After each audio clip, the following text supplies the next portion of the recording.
Hello, నేను doctor Padmaja, మెడ్సీ hospital Vijayawada. వచ్చేది summer. So చాలా మందికి డౌట్ ఏంటి అంటే సమ్మర్‌లో ఫర్టిలిటీ ట్రీట్మెంట్ తీసుకోవచ్చా? తీసుకోకూడదా? అనేది. దీనికి answer is both yes and no. Yes అనేది ఏంటి అంటే ఫర్టిలిటీ ట్రీట్మెంట్ అంటే ఐవీఎఫ్ ఒకటే కాదు. ఫర్టిలిటీ ట్రీట్మెంట్ అంటే male partner and female partner వాళ్ళ హెల్త్ ఆప్టిమైజ్ చేయాలి. సో హెల్తీ బాడీలో హెల్తీ రీప్రొడక్టివ్ సిస్టమ్స్ పనిచేస్తాయి, హెల్తీ గెమెట్స్ వస్తాయి. అంటే మన బేబీని తయారు చేయాల్సిన ఆర్గన్ సిస్టమ్స్ కూడా మన శరీరంలో ఒక భాగం. సో మనం ఆరోగ్యంగా ఉంటేనే అవి కూడా బాగా పనిచేస్తాయి. ఆడవాళ్ళకి అండం విడుదల అవ్వాలి, మగవాళ్ళకి స్పర్మ్స్ చేసుకుంటూ వచ్చి కలవాలి. సో ఇవన్నీ కూడా లోపల నుంచే వస్తున్నాయి కదా. సో మనం ఆరోగ్యంగా లేకపోతే ఆ సిస్టమ్స్ కరెక్ట్గా పనిచేయవు. ఆల్రెడీ ప్రెగ్నెన్సీ రావట్లేదు అంటే ఎక్కడో ఏదో పర్ఫెక్ట్గా మ్యాచ్ అయ్యి బేబీ రావట్లేదు అని అర్థం. సో ఆరోగ్యం కూడా బాగాలేదనుకోండి, ఇంక ఇది ఎలా అసలే సెట్ కాదు కదా. సో ఏం చేయొచ్చు? హైడ్రేషన్ బాగా మెయింటైన్ చేయాలి, ఎందుకంటే తెలియకుండా చెమట చాలా వెళ్ళిపోతూ ఉంటుంది. వాటర్ అండ్ మోస్ట్ ఇంపార్టెంట్లీ దాహంగా ఉంటుంది అని చెప్పి కూల్ డ్రింక్స్ తాగకూడదు, ఎందుకంటే వాటిల్లో ఉండేది carbon dioxide, fizzy drinks, unnecessary చాలా క్యాలరీస్ లోపలికి వెళ్ళిపోతాయి and they're not good hydrating material అనమాట. సో కొబ్బరి నీళ్ళు తాగొచ్చు, మంచినీళ్ళు తాగొచ్చు, మామూలు నీళ్ళు తాగొచ్చు. అండ్ బాగా పీక్ సమ్మర్ ఏదైతే 12 నుంచి 3 ఉంటుందో ఆ టైంలో బయట తిరగటం అవాయిడ్ చేయాలి.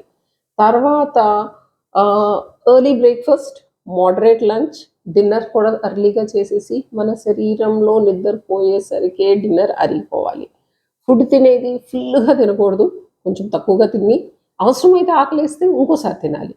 అంటే టైం అయిందని తినటం కాదు, మనకి నిజంగా ఆకలేసినప్పుడు తింటే it is a much better thing. So ఈ సీజన్లో చాలా ఫ్రూట్స్ వస్తాయి, చాలా వెజిటబుల్స్ వస్తాయి. So increase your dietary intake of fruits and vegetables. Fibre ఎక్కువ ఉండేటట్టు చూడటం, ప్రాసెస్డ్, ఫ్రైడ్, స్పైసీ ఫుడ్ బాగా బాగా తగ్గించాలి.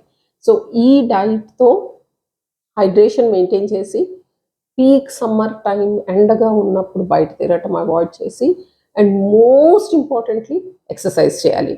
అంతేగాని ఈ పొద్దున్నే లెగవలే మనం ఎక్సర్సైజ్ చేయకుండా, తర్వాత సాయంత్రం అలసిపోయే మనం ఎక్సర్సైజ్ చేయకుండా బాడీని స్లోగా మెటబాలిజం తగ్గించామనుకోండి, దాని ఆల్ సిస్టమ్స్ సరిగ్గా పనిచేయవు. తర్వాత ఏవైతే మీరు వెయిట్ లాస్ ప్రోగ్రామ్ ఉంటుందో, ఇప్పుడు మీ ఐడియల్ బాడీ వెయిట్ కన్నా ఎక్కువ ఉన్నారనుకోండి, ఈ 2 months డాక్టర్ ఇచ్చిన కొంచెం anti oxidants, folic acid, nutritional supplements తీసుకుంటూ ఈ టైంలో వెయిట్ లాస్కి సీరియస్గా ట్రై చేయొచ్చు. సో దాట్ మీ బాడీని ప్రిపేర్ చేసుకుంటే ఐవీఎఫ్ చేయించుకోవాల్సిన వాళ్ళు కొంచెం వెయిట్ తగ్గగానే చేయించుకోవచ్చు. కాదు మీ అట్మాస్ఫియర్ కంట్రోల్డ్ ఉంటుంది అనుకోండి, అంటే మీకు ఏసీ ఫెసిలిటీస్ ఉండి పొద్దున్నే వచ్చి చేయించేసుకుని వెళ్ళిపోతూ ఉంటే నిజంగా ఐవీఎఫ్ కూడా చేయకూడదు అనేం లేదు. కానీ ఓవరాల్గా ఈ వెదర్ ఫ్లక్చుయేషన్స్ మన దేశంలో చాలా ఎక్కువ ఉంటాయి.